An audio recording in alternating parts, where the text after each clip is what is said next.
ভালো স্ত্রী হতে স্বামীর সাহায্যের প্রয়োজন, ভালো রাঁধুনি হতে স্বামীর রান্নার প্রশংসার প্রয়োজন, যেটা এত বছরে দুইটার ভিতরে আমি একটাও পাইনি। একটা মানুষ এক জীবনে সব আশা সব স্বপ্ন পূরণ করতে পারে না, কিছু অপূর্ণতা থেকে যায়। ওই অপূর্ণতা আফসোস নিয়েই পৃথিবী থেকে মানুষকে বিদায় হতে হয়। এটাই হয়তোবা আমাদের জীবনের নির্ধারিত একটা সময়।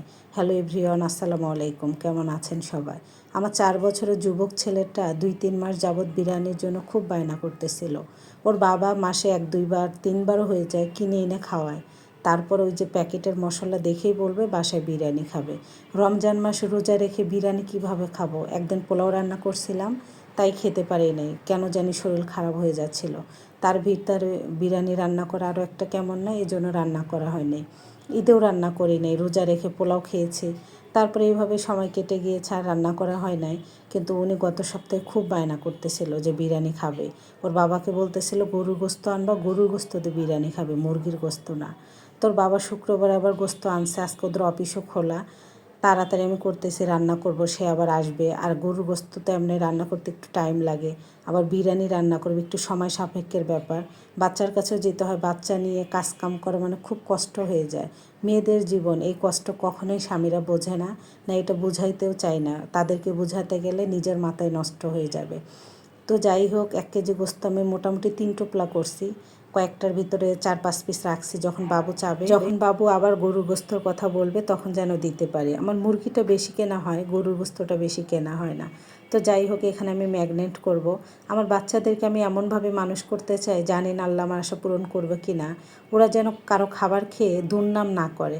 একজন মানুষের হুটহাট রান্না একটু ভুল হতেই পারে, তাই বিধায় তার কথায় যেন কষ্ট না পায়। আমার ছেলেরা যখন বড় হবে, ওদের ভিতরে আমি এইটা শিক্ষা ছোটোকাল থেকেই দিতে চাই, যেন ওদের স্ত্রীরা যখন ওদেরকে রান্না করে খাওয়াবে এত কষ্ট করে এই গরমের ভিতরে অসুস্থ হয়ে, তখন যেন স্ত্রীর খাবার না খেয়ে ওরা এটা না বলে যে কী রান্না করেছো, এটা তো খেতে পারতেছি না। এটা শোনা স্বামীর মুখে যে একটা স্ত্রী কতটা খারাপ, এটা কয়জন স্বামী বোঝে বলুন? এমন পৃথিবীতে অনেক মেয়ে আছে রান্নাই জানে না, কিন্তু স্বামীকে যখন স্ত্রী মজা করে রান্না করে খাওয়ায়, কিন্তু স্বামী প্রশংসা করে না, ভাবে এটা প্রশংসা করার কী আছে, মেয়ে মানুষ রান্নাবান্না করবে, এটাই তো ওদের কাজ। কিন্তু না, পৃথিবীতে এমন অনেক মেয়ে আছে, খোঁজ নিয়ে দেখেন, আজ পর্যন্ত জানেই না কিভাবে তরকারিতে লবণের মেজারমেন্ট করতে হয়, পোলায় কিভাবে মেজারমেন্টভাবে পানি দিতে হয়। কোনো রকম রান্না করছে, খাচ্ছে, তবুও তারা স্বামীর কাছে কখনো এই কথা শোনে না যে তোমার রান্না মজা হয় না। আপনার স্ত্রী আপনাকে রান্না করে মজা করে খাওয়াচ্ছে, মজা হয়েছে খাবারটা, তবু আপনি প্রশংসা করলেন না। মানে একজন স্বামীর কাছ থেকে পাওয়াটা যে স্ত্রীর জন্য মানে কি বলবো, কত বড় একটা লাকি বা কত বড় একটা খুশি লাগে, মানে এটা আপনারা বুঝবেন না যারা পুরুষ আছেন, এটা মেয়েরা হলে বুঝবেন। তো যাই হোক, আপনাদের সাথে বকবক করতে করতে আমার রান্না এদিকে হয়ে গিয়েছে, আর বাবুকেও রেডি করে দেবো। যে বাবু রেডি, ওর বাবা নিচে দাঁড়িয়ে আছে, নামাজ পড়তে যাবে। এত বছর যেটা আমার জামাই কখনোই করে নাই, রান্নার প্রশংসা কখনোই করবে না, কিন্তু ভাইয়াদের বলবো আপনারা করবেন, দেখবেন ভাবি অনেক খুশি হবে। স্ত্রী রান্না করে আপনার জন্য, আপনি যদি একটু প্রশংসা করেন, আপনার মুখের 1-2 লাইনে বাক্য কী বা ক্ষতি হবে করলে? আপনাকে তো প্রতিদিনই রান্না করে খাওয়াচ্ছে।